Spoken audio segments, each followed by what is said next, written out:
Hello అండి, నేను మీ సునీత. ఈరోజు ధనత్రయోదశి లక్ష్మీ కుబేర పూజను చేస్తున్నాను. ఈ పూజని ఎలా చేశానో ఇప్పుడు మీకు చూపిస్తాను. ధనత్రయోదశి రోజు ప్రతి ఒక్కరూ విశేషంగా లక్ష్మీ కుబేరులను పూజిస్తారు. వీరిని పూజించడం వల్ల అష్టైశ్వర్యాలు కలుగుతాయి. వీరితో పాటు ధన్వంతరిని కూడా పూజ చేయడం వల్ల ఆయువు, ఆరోగ్యం, సంతృప్తికరమైన జీవితాన్ని పొందవచ్చు. పాల సముద్రం చిలికినప్పుడు మొట్టమొదటిగా వచ్చింది ధన్వంతరియే. ఆయన ఎవరో కాదు, సాక్షాత్ శ్రీ మహావిష్ణువే ధన్వంతరి రూపంలో వచ్చారు. అందువలన ఈ రోజు లక్ష్మీ పూజతో అమ్మవారితో పాటు స్వామివారిని కూడా పూజిస్తున్నాను. ఈ పూజ కోసం ఫ్లవర్స్తో అలంకరించిన తర్వాత పూజకి కావలసిన దీపాలు, లక్ష్మీ చెంబుకి, స్వామి అమ్మవార్ల ప్రతిమలకి పసుపు కుంకుమ బొట్లు పెడుతున్నాను. మీకు లాస్ట్ వీడియోలో చెప్పినట్లుగా ధనత్రయోదశి లక్ష్మీ పూజ కోసం స్వామి అమ్మవార్ల విగ్రహం కొత్తవి తీసుకున్నాను. అమ్మవారి విగ్రహం చూడండి, చిరునవ్వుతో ఎంతో కలగా ఉంది. ఇప్పుడు మీకు చూపిస్తున్న విగ్రహాలు ఇవే. ఈ విగ్రహాలు మా గృహప్రవేశం అప్పుడు తీసుకోవాలి అనుకున్నాను, కానీ కుదరలేదు. అప్పటి నుండి 2 years అయింది ఇవి తీసుకోవడానికి. ఇవి ఎలా ఉన్నాయో కామెంట్ చేయండి. ఇవి యాక్చువల్గా యాంటిక్ డిజైన్, అక్కడక్కడ బ్లాక్గా ఉండడం వల్ల నేను పాలిష్ చేపించుకున్నాను. స్వామి అమ్మవార్లకు ఇరువైపులా పెట్టడం కోసం ఈ ఫ్లవర్ స్టాండ్ని పుష్పాలతో అలంకరించాను. ఇలా అన్ని ఏర్పాటు చేసుకున్న తర్వాత స్వామి అమ్మవార్ల ముందు ఒక ప్లేటును ఉంచి అందులో మంచి కొన్ని తమలపాకులని అలంకరించి పుష్పాలు, పసుపు, కుంకుమలను వేసి స్వామి అమ్మవార్లను ఏర్పరచుకున్నాను.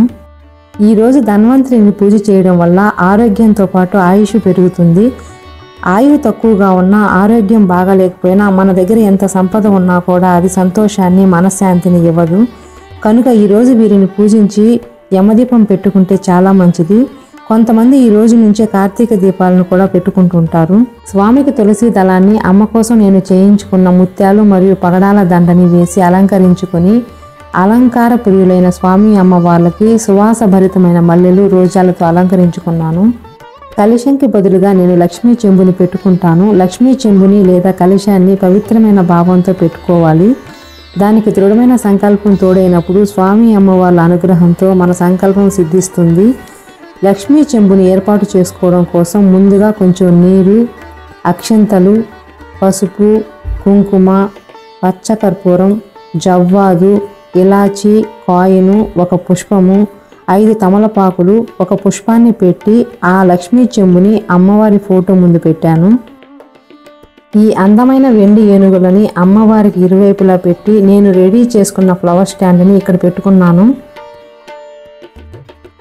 అమ్మవారి ముందు తొండం పైకి ఎత్తి అభిషేకం చేస్తున్నటువంటి ఏనుగులను పెట్టుకోవడం చాలా మంచిది. ఇంట్లో ఏదైనా వాస్తు దోషాలు పోయి శుభప్రదంగా ఉంటుంది అంటుంటారు. ఒక చిన్న ప్లేట్లో తమలపాకులని ఈ విధంగా పెట్టుకొని గణపతి, అష్టలక్ష్ములను పెట్టుకోవడం కోసం కొంచెం పసుపులో నీరు పోసి ఒక ముద్దలాగా కలిపి గణపతిని, అష్టలక్ష్ములని చిన్న చిన్నవిగా చేసుకున్నాను. ఎందుకంటే వాటిని మేము బొట్లుగా పెట్టుకుంటాము. అలా పెట్టుకోవడం వల్ల అమ్మవార్ల అనుగ్రహం కలుగుతుంది మరియు గురుగ్రహం అనుగ్రహం కలుగుతుంది అంటుంటారు.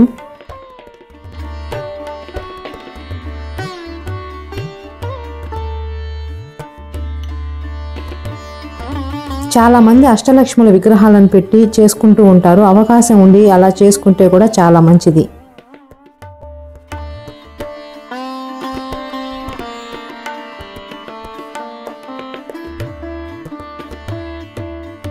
మొదటిగా గణపతి స్వామిని అమ్మవార్ల దగ్గర పెట్టి ఇక్కడ ఉన్న ఈ ప్లేట్లో అష్టలక్ష్ములకి బొట్టు పెట్టి ఎర్రటి రోజాలతో అలంకరించిన తరువాత నా దగ్గర ఉన్న దీపం కుందులకి ఇరువైపులా పెట్టి నువ్వుల నూనె, ఒత్తులు వేసి ఏకవత్తితో దీపం వెలిగించుకొని పుష్పాలు పెట్టి అక్షంతలు, పచ్చకర్పూరం, జవ్వాదు వేసుకున్నాను.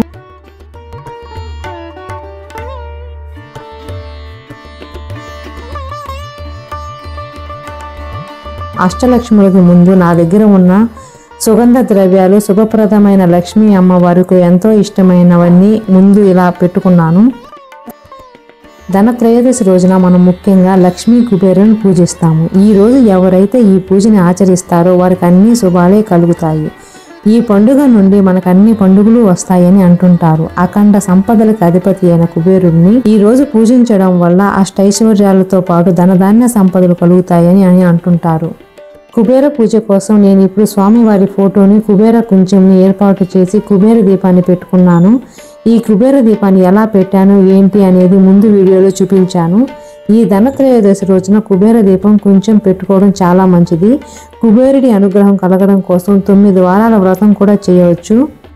ఈ విధంగా పూజను కానీ లేదా వ్రతాన్ని ఆచరించడం వల్ల సంవత్సరం అంతా ఎటువంటి లోటుపాట్లు లేకుండా ఉంటుంది. నవనిధులకి అధిపతి అయిన కుబేరుడికి ఈరోజు ఒక ప్రమిదలో నవధాన్యాలు పోసి దీపం పెట్టుకుంటే చాలా మంచిది. మీకు వీలుంటే అలా చేసుకోవచ్చు. నేను ఇలాగ నవధాన్యాలను చిన్న చిన్న కుండలలో పోసి ఈ విధంగా పెట్టుకున్నాను. లలితా సహస్రనామాలు, లక్ష్మీ సహస్రనామాలు చదవడం కోసం నేను అమ్మవారికి ఇష్టమైన సిల్వర్లో ఈ చిట్టి గాజులు, కాసులు, అక్షంతలు, పుష్పాలు తీసుకున్నాను. వాటిని కూడా ఈ పూజ కోసం ఇక్కడ పెట్టుకుంటున్నాను.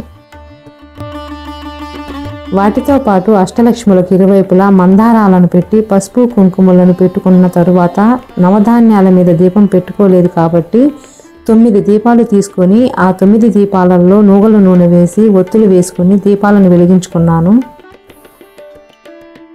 ఈరోజు బంగారం కానీ వెండి కానీ శుభప్రదమైన వస్తువులను మంచి టైం చూసి కొని తెచ్చుకొని పూజలో పెట్టి పూజ చేసుకోండి. ముఖ్యంగా ఈరోజు పసుపు, ఉప్పు, చీపుర, అమ్మకి సంబంధించిన ఏ వస్తువునైనా కొని తెచ్చుకోవచ్చు. ఈరోజు లక్ష్మీదేవికి మన దగ్గర ఉన్న ధనం, బంగారం, వెండి వస్తువులను పెట్టి పూజ చేయడం వల్ల సంవత్సరం అంతా అమ్మ అనుగ్రహం కలుగుతుంది అంటుంటారు. ఈరోజు కనకదార స్తోత్రం, లక్ష్మీ అష్టకం, లక్ష్మీ సహస్రనామాలు చదవడం వల్ల అమ్మ ఎంతో ప్రీతి చెందుతుంది. భక్తి శ్రద్ధలతో తప్పులు లేకుండా మీకు నచ్చిన స్తోత్రాలను చదువుకోండి. లక్ష్మీ అమ్మ ముందు ఉసిరిక దీపం ఎంతో ప్రత్యేకం. అన్ని రోజులలో ఈ ఉసిరికాయలు దొరకవు, అందుకని నేను ఈ వెండి ఉసిరి దీపాలను తీసుకున్నాను. ఇప్పుడు అమ్మవారి ముందు ఈ దీపాలను వెలిగించుకున్నాను. ఈరోజు అమ్మవారికి ప్రసాదంగా బెల్లం, ఇలాచీ వేసిన పాలు, పొంగలి, పాయసం ప్రసాదాలను పెట్టి అమ్మ అనుగ్రహం పొందవచ్చు. ఈరోజు ఇంటి ముందు కుదిరినన్ని దీపాలు పెట్టుకొని కార్తీక మాసం అయ్యేంత వరకు ప్రతిరోజు సాయంత్రం దీపాలు పెట్టడం వల్ల ఇంట్లో సుఖ సంతోషాలు ఉంటాయి. అష్టదరిద్రాలు తొలగిపోయి సుఖశాంతులతో ఉండవచ్చు. ఈరోజు శనివారం త్రయోదశి కనుక నేను శివయ్యకి కూడా ప్రదోష పూజ చేసుకున్నాను.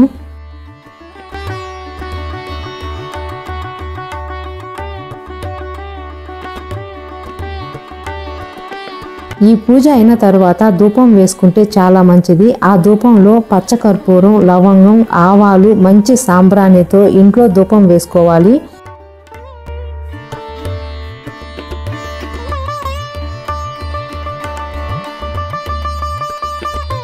ఇలా ధూపం వేసుకోవడం వల్ల పాజిటివ్ ఎనర్జీ వస్తుంది. నేను ఈరోజు ఇలా పూజ చేసుకున్నాను. మీకు ఎలా అనిపించిందో కామెంట్ చేసి లైక్ చేయండి. అందరూ ఈ ధనత్రయోదశి పూజ చేసుకుని సుఖ సంతోషాలతో ఉండాలని కోరుకుంటున్నాను.